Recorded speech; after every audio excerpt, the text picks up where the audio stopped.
Hey, what's up everyone? Welcome to BCM. This is Michael and it's been a while, but I'm back. Coming to you from Arlington, Texas. This April 16th, Errol Spence Jr. will defend his WBC and IBF Welterweight titles against Yordenis Ugas, who will be defending his WBA Welterweight title. Both men will be looking to unify these titles and book a potential fight with top dog of the welterweight and current WBO champ, Terence Crawford. A fight that would make the most sense. A bout between Ugas and Crawford would be action-packed, but most fight fans, in my opinion, are salivating and anticipating in hope that the Crawford and Spence Jr. bout can be made to single out and identify in the minds of many who is the best in the division. Errol, the truth! He ain't lying.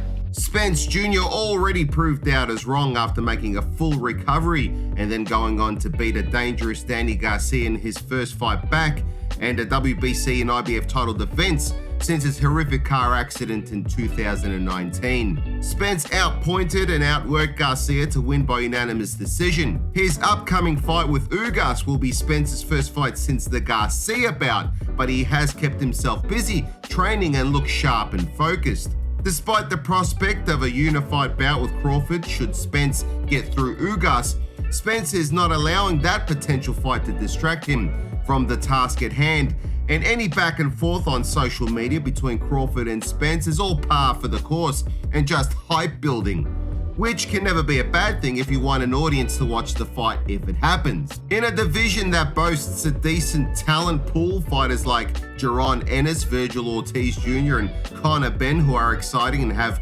much to prove, to the experienced fighters currently enjoying a career resurgence of sorts like Keith Thurman, I would say there are great fights to be made for one of the standout pound-for-pound champs at 147 like Spence.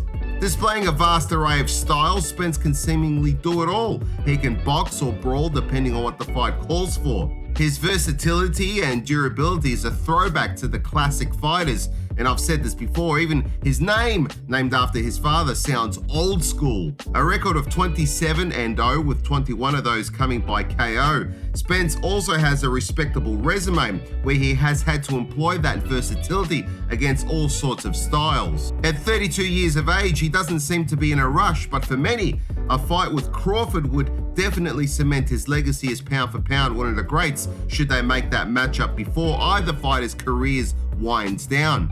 In your opinion, which fighter needs the other fighter more in order to cement that legacy? Let me know in the comment section. Yordenis 54 Milagros Ugas. Milagros, translated from Spanish, means miracle, so 54 miracle, if I'm not mistaken.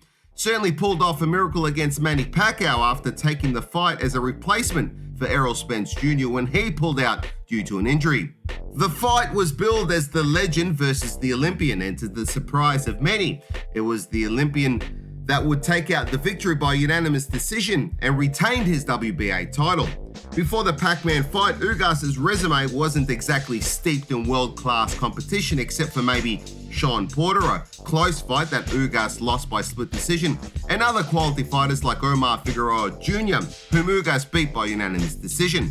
Ugas is a patient fighter and picks his shots carefully. We saw him do this against Pac-Man, where not only could Pac-Man not fight at the pace that he wanted to, but Ugas kept him at a distance he needed Pacquiao to be in order to get off good, clean shots, but also get out of the way of Pacquiao combinations. Ugas uses his jab and double jab to great effect, not only keeping his opponent guessing and having to reset their offensive, but as a setup for a solid right hand that Ugas deploys often, finding its target by looping around the other fighter's high guard. Quick and slick footwork is not Ugas' strength, but he does move constantly, staying within range and managing distance really well. His patient nature as a tactic is actually very clever because it can frustrate the other fighter and can force the opponent to trying to push the action, and in doing so make mistakes that Ugas can pounce on. I don't know, however, how this patient mindset will work against someone equally as patient as Errol Spence Jr., but we'll find out. Ugas has a record of 27 wins with 12 by knockout and 4 losses. Ugas is older by 3 years, and the 35-year-old will also give away on height and reach to Spence, as well as, in my opinion, skill and ability, so he's definitely up against it. If I'm wrong, I'm happy to work as Ron Jeremy's fluffer, but I see Errol Spence being too much for Ugas, who I think is not really in the same class as Spence. Not that Ugas is a walk in the park for anyone. He showed an older and slower Pacquiao that he has plenty of ability and skill. But Spence is in his prime, whereas Ugas is past his apex, and there is a mismatch in skill and talent. Before we hear from the experts, a reminder to please jab that like, share, subscribe, and notification bell. Check out our Patreon page to become a Patreon family member where you'll receive some cool perks. Want some merch? We've got t-shirts to baseball caps to phone covers, from boxing to crypto and everything in between. So head on over to In Stock Shop to find something you like.